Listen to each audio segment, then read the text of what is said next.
الحمدللہ والسلام علی رسول اللہ اما بعد فإن الخیر حدیث کتاب اللہ۔ میرے مسلمان بھائیو السلام علیکم ورحمۃ اللہ وبرکاتہ۔ میرے مسلمان بھائیو، آج کی ہماری اس ویڈیو کا موضوع ہے کہ شیطان انسان کو کیسے شرک کی طرف بلاتا ہے۔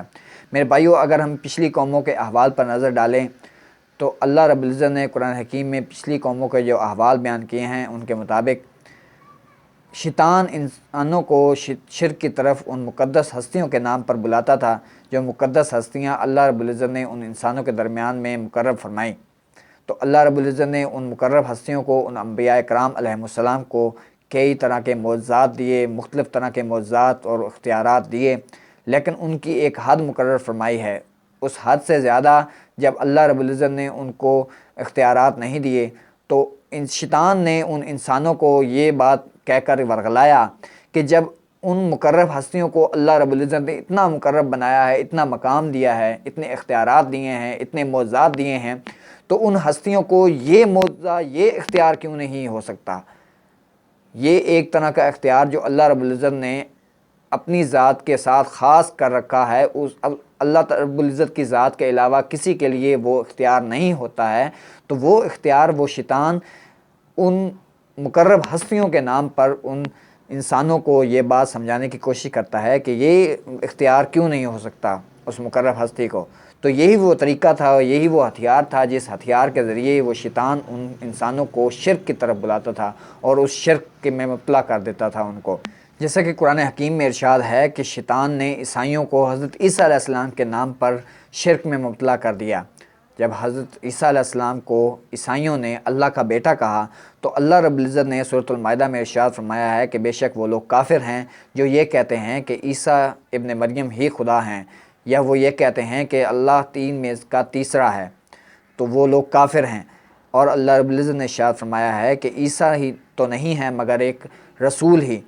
اور ان کی والدہ سچی عورت تھی اور وہ دونوں کھانا کھاتے تھے۔ اس کے علاوہ اللہ رب العزت نے یہ ارشاد فرمایا ہے کہ تم ان کی عبادت کیوں کرتے ہو جو تمہاری نفع اور نقصان کے کوئی مالک ہی نہیں ہیں۔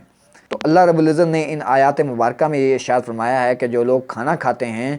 وہ کسی کے نفع اور نقصان کے مالک نہیں ہیں، تمہارے نفع اور نقصان کا مالک اللہ ہے، تو اللہ کی ہی عبادت کرو اور اللہ کے ساتھ کسی کو شریک مت ٹھہراؤ۔ آج کی اس ویڈیو میں آپ کے سامنے دو مثالیں ایسی پیش کروں گا، امت محمدیہ صلی اللہ علیہ وآلہ وسلم کے دو گروہوں کی دو مثالیں، جن سے یہ بات واضح ہو جاتی ہے کہ انہوں نے وہ اختیار جو اللہ رب العزت کے ساتھ خاص ہے وہ ان مقرب ہستیوں کے ساتھ لگا دیا۔ ان میں سے ایک ہستی تو اللہ رب العزت کے پیارے محبوب حضرت محمد مصطفیٰ صلی اللہ علیہ وآلہ وسلم ہیں، جن کے بارے میں سنیوں نے ایک عقیدہ گھڑ لیا ہے کہ ایک حدیث مبارکہ میں حضور صلی اللہ علیہ وسلم نے یہ ارشاد فرمایا ہے کہ اللہ رب العزت جس کے لیے چاہتا ہے دین کی صحیح سمجھ اسے عطا کر دیتا ہے، دین کی صحیح انڈرسٹینڈنگ اسے عطا کر دیتا ہے، صحیح فقہ عطا کر دیتا ہے۔ دیتا اللہ ہے اور انا قاسم، میں تقسیم کرنے والا ہوں۔ تو حضور صلی اللہ علیہ وسلم نے اس حدیث مبارکہ میں یہ ارشاد فرمایا ہے کہ علم کی صحیح سمجھ، دین کی صحیح سمجھ، دین کی صحیح فقہ اللہ رب العزت جس کو چاہتا ہے عطا کر دیتا ہے، اور اللہ رب العزت میرے وسیلے سے یہ علم کی بات، یہ دین کی بات جو ہے وہ میرے ذریعے صحیح سمجھ جو ہے وہ عطا کر دیتا ہے۔ تو میرے بھائی، سنی مکتبہ فکر نے اتنا سا لفظ اٹھایا ہے انا قاسمن،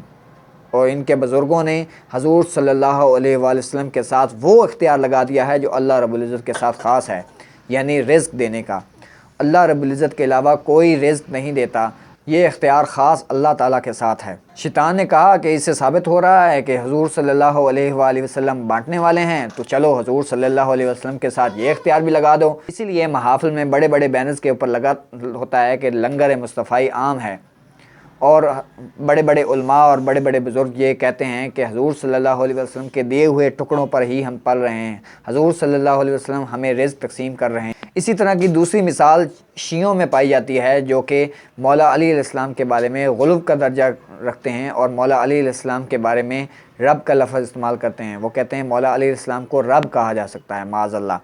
اور وہ اس آیت مبارکہ سے پلی لیتے ہیں جس میں اللہ رب العزت نے یہ ارشاد فرمایا ہے کہ تم اپنے ماں باپ کے سامنے کندھے جھکا کر اور عاجزی کے ساتھ بیٹھا کرو اور ان کے لیے دعا کیا کرو، وقال رب ارحمہما کما ربیانی صغیرا، اس لیے کہ والدین کو بھی تو رب کہا گیا ہے۔ واخفض لہما جناح الذل من الرحمہ وقل رب ارحمہما کما ربیانی صغیرا۔ اور اللہ کی بارگاہ میں دعا کرو کہ یا اللہ ان دونوں ربیانی میرے دونوں ربوں پر ایسے رحم کر جیسے بچپنے میں ان دونوں نے میرے اوپر رحم کیا۔ تو بھائی والدین کو رب کہنا ٹھیک ہے، مولا علی کو رب کہنا ٹھیک نہیں ہے، مولا حسین کو رب کہنا ٹھیک نہیں ہے؟ کیوں والدین کو رب کہنا ٹھیک ہے اور مولا کو رب کہنا ٹھیک نہیں ہے؟ تو انہوں نے اس آیت مبارکہ سے یہ پلی لیا ہے کہ اگر جیسا کہ ربا یعنی جو ہے وہ جمع کا صیغہ ہے اور وہ ماں باپ کے لیے استعمال ہوا ہے، تو اس کا وہ مطلب لیتے ہیں کہ یہ میرے دونوں رب، تو اس کا مطلب تو ویسے یہ بنتا ہے کہ یہ میرے دونوں پالنے والے۔ تو جیسا کہ اللہ رب العزت نے ماں باپ کو ہمارے پالنے کے لیے وسیلہ بنایا ہے اور ان کو ہمارا پالنے والا اللہ رب العزت نے بنایا ہے، تو اللہ رب العزت نے قرآن حکیم کی اس آیت مبارکہ میں یہ ارشاد فرمایا تھا کہ یہ تمہارے دونوں پالنے والوں کے لیے دعا کرو کہ یہ میرے دونوں پالنے والے جیسے انہوں نے مجھ پر رحم کیا ویسے ہی تو ان پر رحم کر۔ تو انہوں نے اس آیت میں سے صرف ایک لفظ اٹھایا ہے ربا یعنی، اور انہوں نے کہا کہ جب ان ماں باپ کو رب کہا جا سکتا ہے تو معاذ اللہ مولا علی علیہ السلام کو رب کیوں نہیں کہا جا سکتا؟ تو انہوں نے مولا علی علیہ السلام کو رب کہنا شروع کر دیا ہے۔ تو دیکھا میرے بھائیو شیطان کیسے انسان کو شرک کی طرف بلاتا ہے، الیاذ باللہ، اللہم اجرنا من النار۔ اور اللہ رب العزت نے سورۃ النساء کی آیت مبارکہ میں ارشاد فرمایا ہے بے شک اللہ اس گناہ کو تو بالکل معاف نہیں کرے گا کہ اللہ رب العزت کے ساتھ کسی قسم کا شرک کیا جائے، اور اس کے علاوہ اللہ رب العزت جس کے لیے چاہے گا جو گناہ چاہے گا وہ معاف کر دے گا۔ لیکن شرک کرنے والا جان لے کہ معافی ہے ہی نہیں۔ شرک کیا ہے؟ شرک میرے بھائیو اللہ رب العزت کی ذات، صفات، جو اختیارات صرف اللہ رب العزت کے ساتھ خاص ہیں اور اللہ رب العزت کے علاوہ کسی کے لیے وہ اختیارات نہیں ہیں، اللہ رب العزت کے علاوہ کسی کے لیے وہ صفات نہیں ہیں، اللہ رب العزت کے ذات کے علاوہ کسی کو اور ذات کو شریک کرنا ان اختیارات میں، ان صفات میں، یہ میرے بھائیو شرک ہے۔ میں نے ایک پڑھے لکھے شخص کو یہ انا قاسم والی حدیث مبارکہ جب پڑھ کر سنائی تو اس پڑھے لکھے شخص نے آگے سے مجھے یہ کہا کہ یہاں جتنے بھی ہمارے سامنے ہمارے ساتھ قاسم نام کے بندے موجود ہیں تو یہ سب کے بارے میں کیا یہی کہا جا سکتا ہے کہ یہ سب رزق تقسیم کرتے ہیں؟ معاذ اللہ، یہ تو بالکل بیوقوفی ہے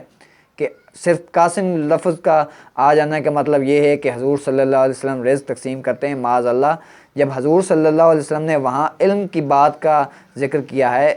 علم کی صحیح انڈرسٹینڈنگ کا ذکر کیا ہے، تو اس کا مطلب یہ ہے کہ حضور صلی اللہ علیہ وسلم دین کی صحیح سمجھ تقسیم کرنے والے ہیں۔ بے شک حضور صلی اللہ علیہ وسلم کے وسیلہ جلیلہ سے ہی ہم تک دین پہنچا ہے۔ ان الشرک لظلم عظیم، اللہ رب العزت ہمیں شرک جیسے بڑے ظلم سے بچائے۔ کسی کے میٹھے لہجے اور انداز بیان پر مت جائیں میرے بھائیوں، کچھ اپنی عقل بھی استعمال کریں۔ دعا کرتا ہوں جو حق بات کہی اللہ رب العزت ہمارے دلوں میں راسخ فرمائے، ہمیں کتاب و سنت کی تعلیمات کے اوپر عمل کرنے کی توفیق نصیب فرمائے اور ہمیں شرک جیسے بڑے ظلم سے بچائے۔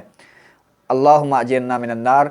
آمین، وما علینا الا البلاغ المبین۔ السلام علیکم ورحمۃ اللہ وبرکاتہ۔